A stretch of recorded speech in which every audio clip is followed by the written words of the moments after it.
In Texas, the county that dared to ban data centers just paid the price. Literally, the $100 million lawsuit is over. The ban is dead, and taxpayers are covering the developers' legal bills. From a judge protecting a reporter, to Cleveland voting 14-1 to hit pause, to a small Louisiana town letting Meta buy its water plant, the fight over America's data center boom is getting personal and expensive. We begin in Hill County, Texas, where the first county in the state to ban data centers just watched its rebellion end in surrender. And a bill, back in May, commissioners voted 3-2 to impose a one-year moratorium on new data center construction. 20 days later, developer RCM Hill hit the county with a federal lawsuit demanding more than $100 million, arguing that Texas counties have no legal authority to block development at all. 2 weeks after that, commissioners unanimously rescinded their own ban. Now comes the final chapter. RCM Hill has dismissed the case with prejudice, meaning it can never be refiled. And under the settlement, Hill County will pay $100,000 to cover the developer's attorney fees. County Judge Shane Brassell says the money comes from a contingency fund. The entire legal war lasted just 43 days. If Hill County shows what happens when local officials fight the industry, Kansas just showed what happens when they get close to it. Protesters gathered outside Topeka's docking building as Kansas Municipal Utilities hosted a two-day summit teaching city and county leaders how to plan for data centers and other large power loads. The meeting was closed to the media. Cameras had to record from the sidewalk. And that secrecy became the story. Megan Ryan, founder of the group Protect Kansas, called the summit a timeshare pitch designed to teach local leaders how to sell data centers to their own constituents. Her warning was blunt. International companies, not Kansas companies, are trying to buy up the state's land and take its water. As officials filed in and out, protesters lined the entrance with signs. A preview of the National Day of Protest planned for this Saturday. Some developers aren't just fighting counties. One went after a journalist, and a judge just shut it down.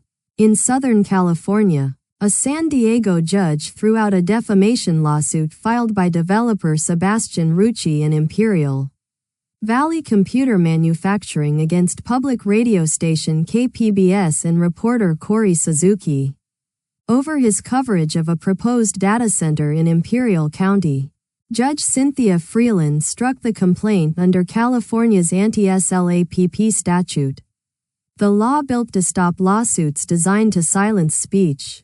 Finding the claims lacked legal or factual support, the suit had attacked Suzuki's reporting that the project would demand 750,000 gallons of water a day, his description of the developer's push to skip environmental review, and his account of Rucci's past criminal charges. The judge found none of it false. For local reporters covering a $1 trillion build-out, it's a landmark win. From courtrooms to council chambers, Cleveland just became the largest city in Ohio to hit pause. On Wednesday night, City Council voted 14-1 to freeze new standalone data center projects for 3 months. While City Hall writes zoning rules for an industry it currently has none for. The original proposal called for a pause of nearly a year. Council whittled it down to 90 days. With the option to extend 3 months more, and carved out in-house server rooms that companies run for their own use. The vote came despite high-profile pressure.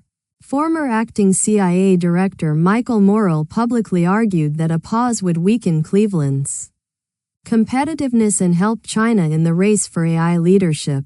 Council wasn't persuaded, and Cleveland wasn't alone. The very same day, Pasco County, Florida approved its own moratorium on new data center construction and development.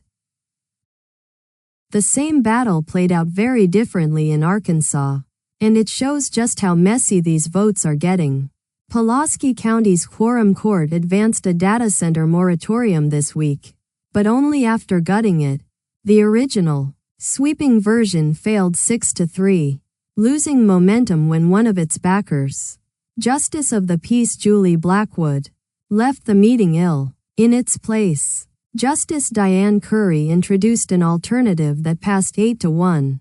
With one enormous exception, it exempts a VAIO Digital's $6 billion project in Wrightsville.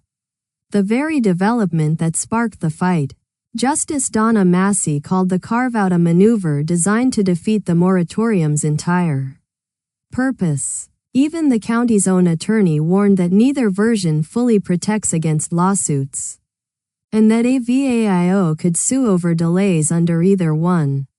A moratorium with a $6 billion hole in it, that's where the law stands tonight. Most of these fights center on power.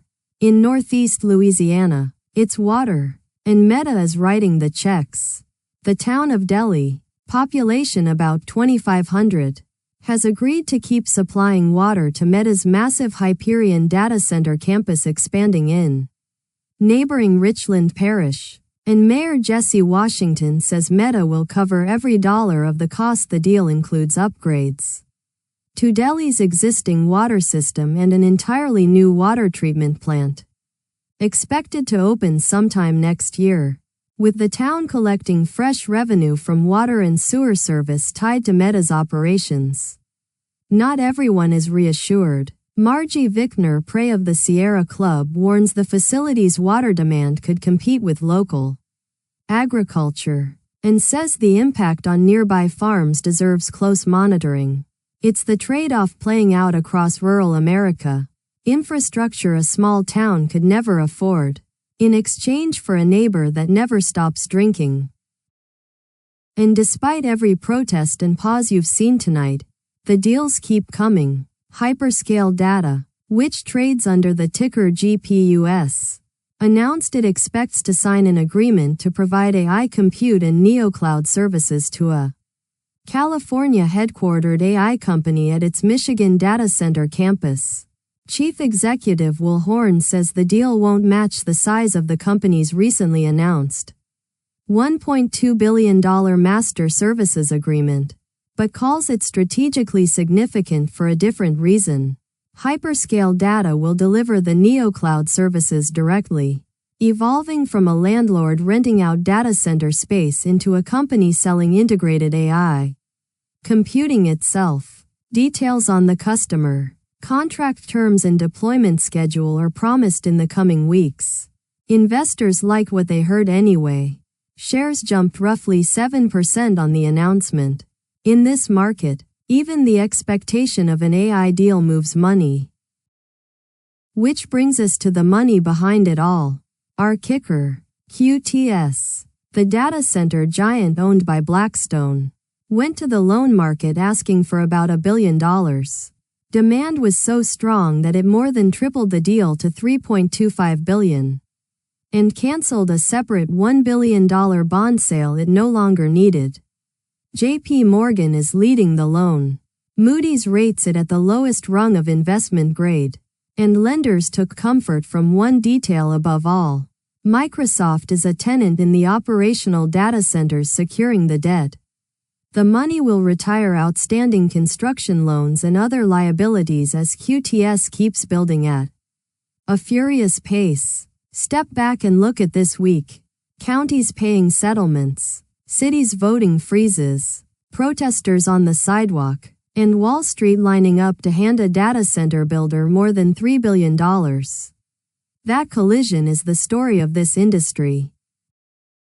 Thanks for watching. If you found this useful, subscribe, leave a like, and drop a comment. It helps us cover more of these stories.